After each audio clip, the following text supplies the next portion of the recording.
¿Qué pasa, compañeros? ¿Cómo estáis? ¿Cómo estáis? Bueno, rock and roll. Yo estoy bien porque hoy es un día soleado, es un día frío, de invierno, ¿no? Pero esos inviernos de la meseta castellana, de esos inviernos que a mí, esos días de invierno que a mí me gustan, que son fríos y secos, ¿no? Fríos y secos cuando ha llovido, hace falta el agua. Pero llevamos una buena temporada de lluvias y yo creo que la tierra ya se ha empapado, los pantanos se han recuperado un poquito, en fin, la humedad nos hace falta. Y estos días fríos y secos son muy de agradecer. A mí me encantan. El cielo está completamente despejado y a mí el azul del cielo, mira, me recuerda cosas, por ejemplo, un tango, ¿no? Ahora mismo no recuerdo el tango, pero venía a decir como qué pena que hasta el azul del cielo no sea verdad, o sea, falso, ¿no? Y es verdad, porque el cielo no tiene ningún color, nada tiene ningún color. La verdad es que las cosas no tienen color. Lo único que nosotros vemos los colores porque reflejan un determinado color del espectro, ¿no? La luz tiene un espectro, hay una serie de colores primarios, el amarillo, el rojo y el azul, y por esa combinación pues aparecen el resto de colores, ¿no? Se van combinando y bueno, pues nosotros vemos el arco iris, que es la luz blanca, ¡pam!, se rompe y se descubren cada uno de los colores que la constituyen. Entonces, ¿qué ocurre? Cuando un objeto no refleja ningún color, lo vemos negro.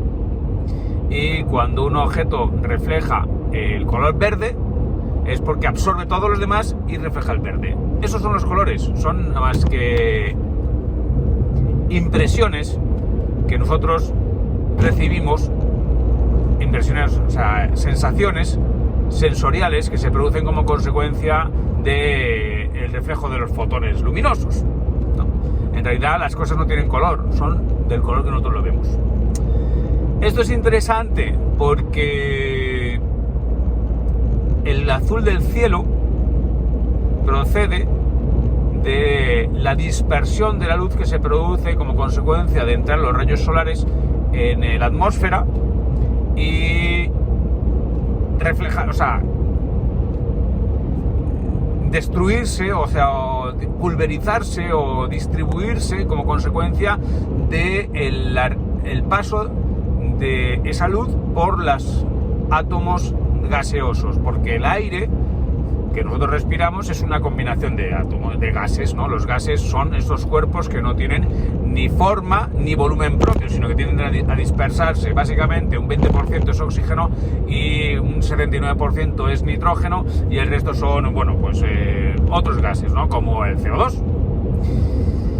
Y cuando la luz pasa por los átomos de los gases, se refracta y entonces el único color que llega a la Tierra es el azul. Por eso vemos el cielo azul cuando el cielo no tiene ningún color. Bueno, esto es una cosa que me ha dado por contaros hoy, pero estos son, yo qué sé, los temas que a mí me da por explicar, que son los temas que a mí me gusta conocer, ¿no? Y yo hoy quería hablaros de un asunto que a mí siempre me ha parecido de interés, porque claro, he viajado tanto por el mundo y me he encontrado siempre con estas reclamaciones por parte de los que viven en un territorio de esto es nuestra tierra, esto es nuestra tierra, la tierra de nuestros ancestros, esto es la tierra de nuestros antepasados, ¿no? Todo el mundo se cree con derecho a la tierra, entonces tú dices, ¿hasta cuándo tendríamos que nosotros ir hacia atrás en el tiempo para considerar un título legítimo de propiedad de la tierra? Porque claro, los conflictos políticos proceden de esta sacrosanta propiedad de la tierra, ¿no? El Sáhara es un ejemplo clásico que nosotros conocemos.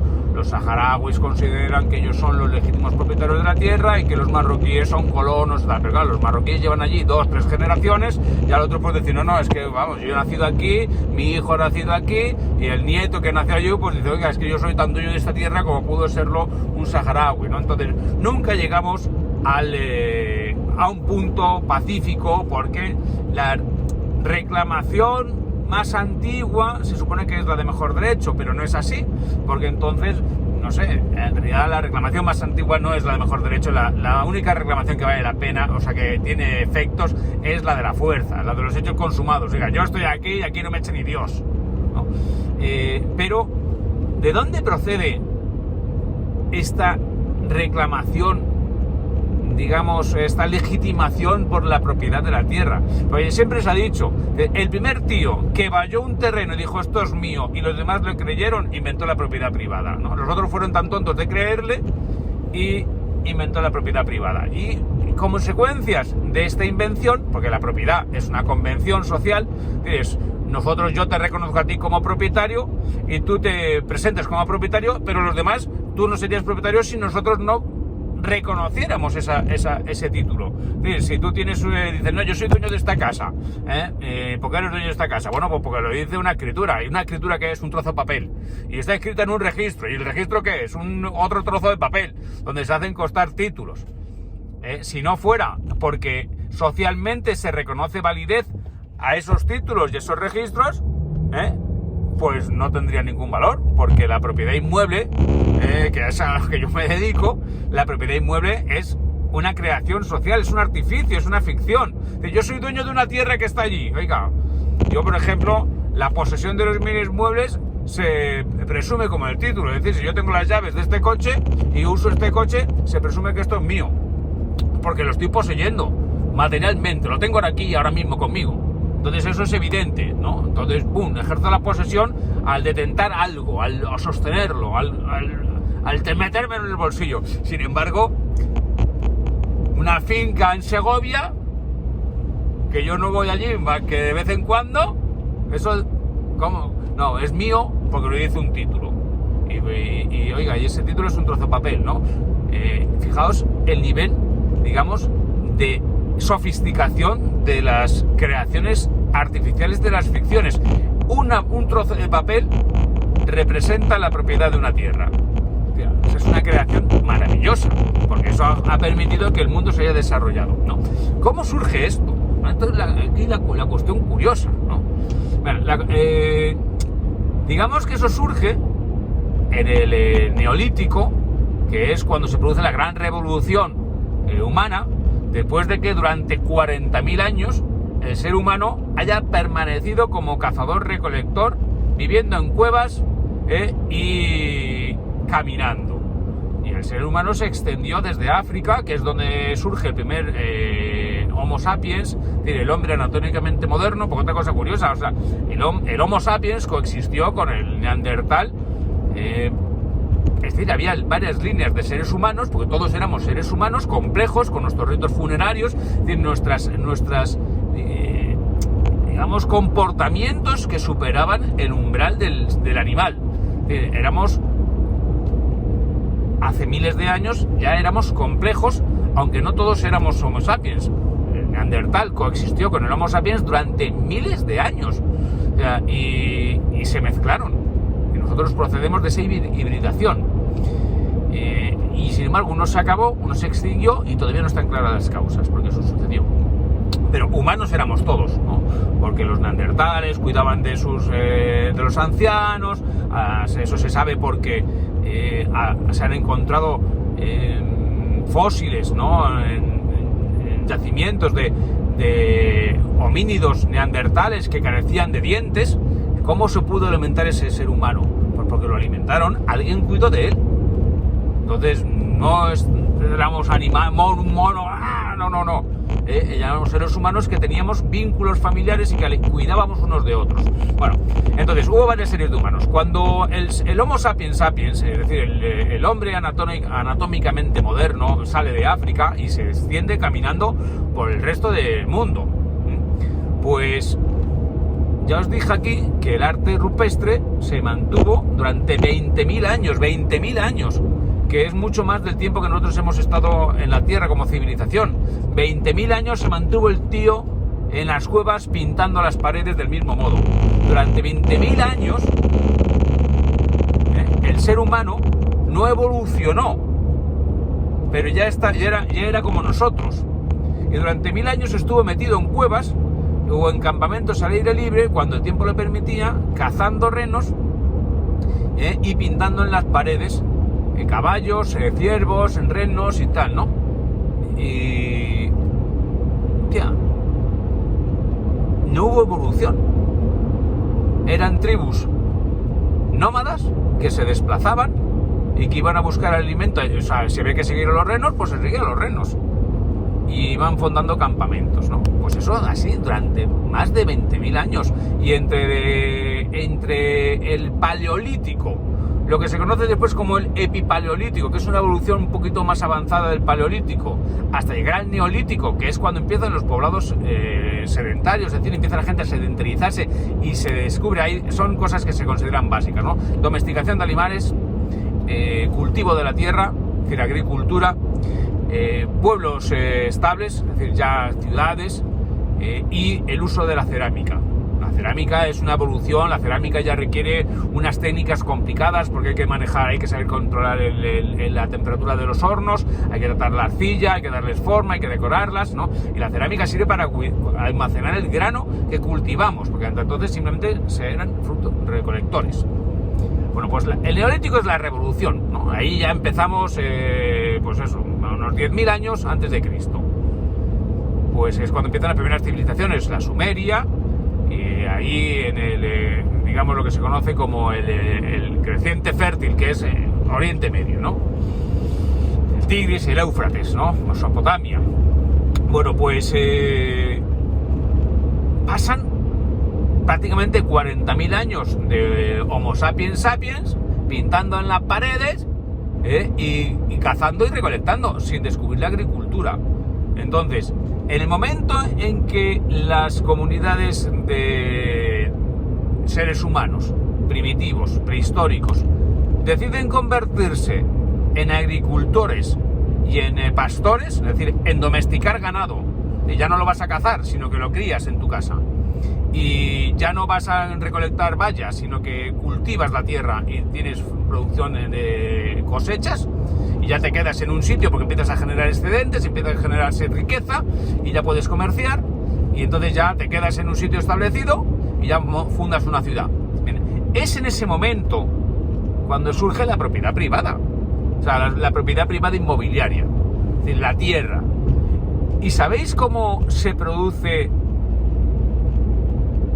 digamos, la afirmación por parte de una comunidad de su derecho sacrosanto a la tierra de sus antepasados? A través de los cementerios, creando necrópolis.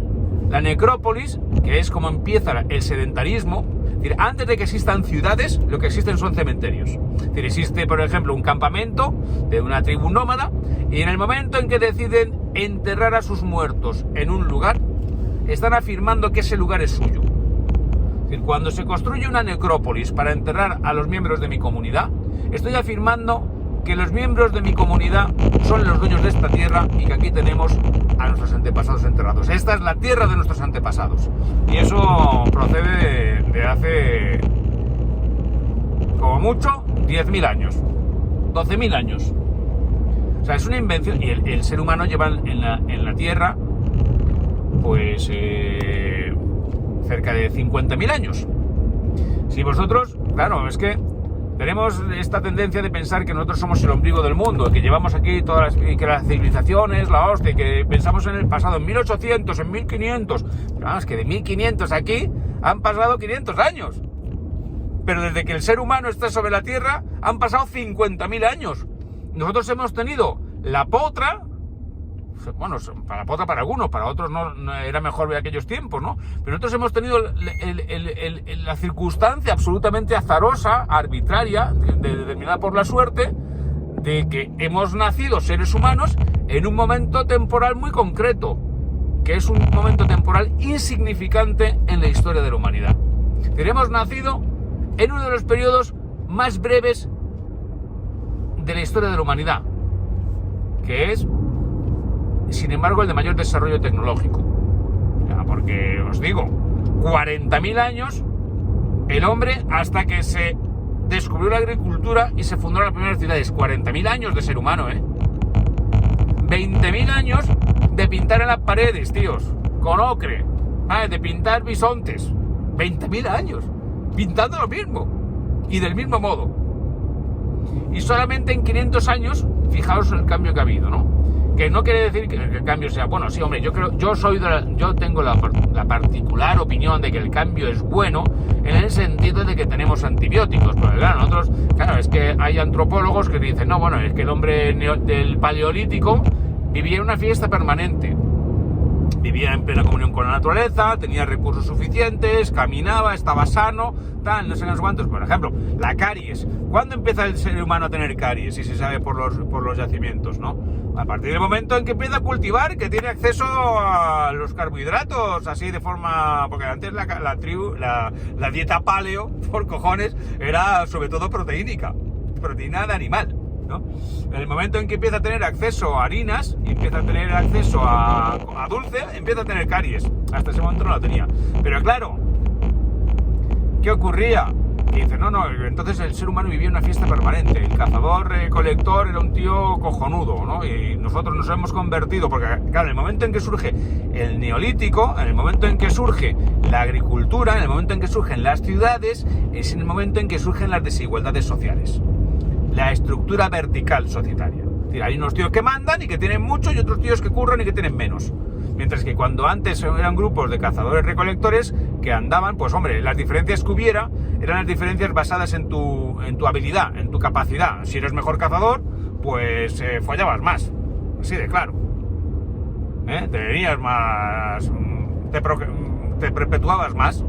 Sin embargo, a partir del momento en que empieza la riqueza, ¿qué es lo que ocurre? Que ya las desigualdades no son horizontales, no es porque tú valgas más que otro, porque seas más hábil, corras más, tengas más resistencia, seas mejor cazador, no, sino porque tus papás tenían más que los papás de los demás.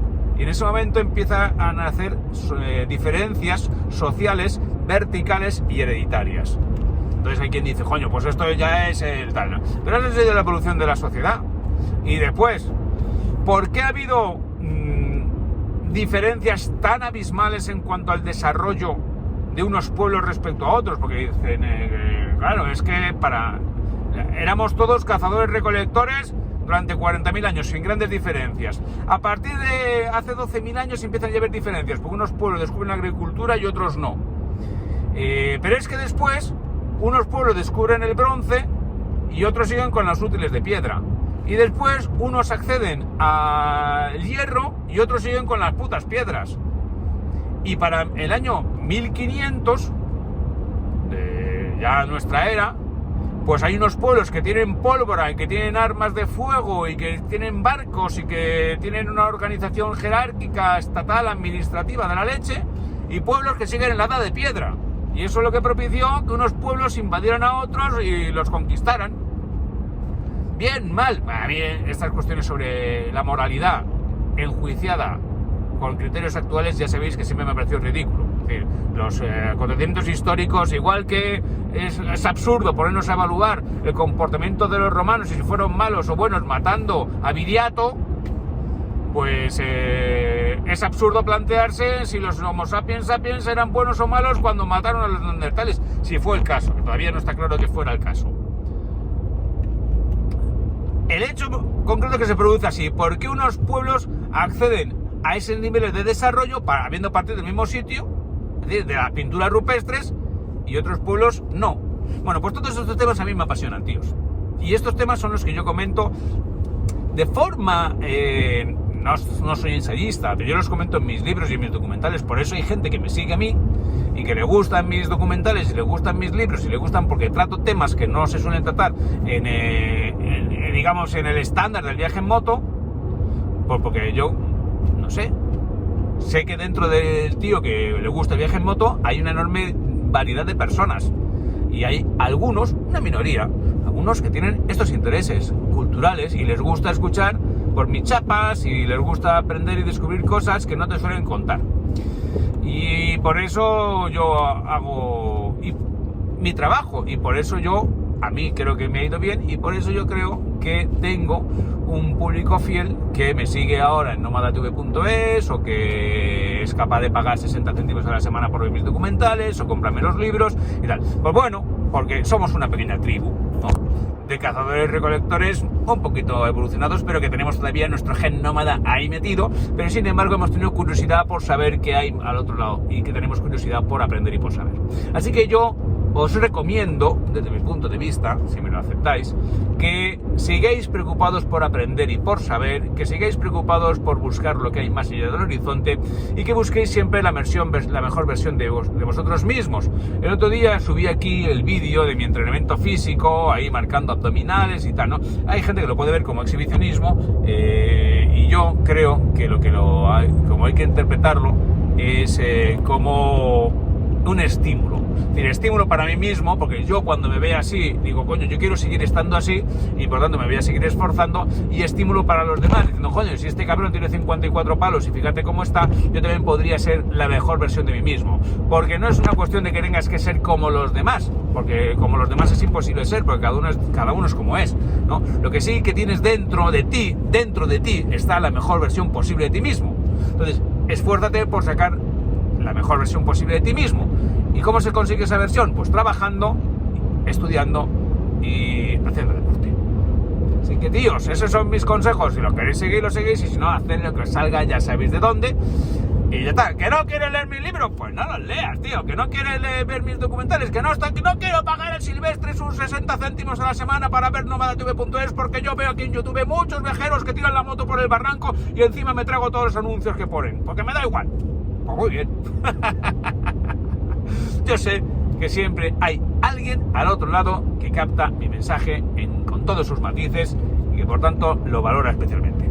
Y para vosotros, un abrazo.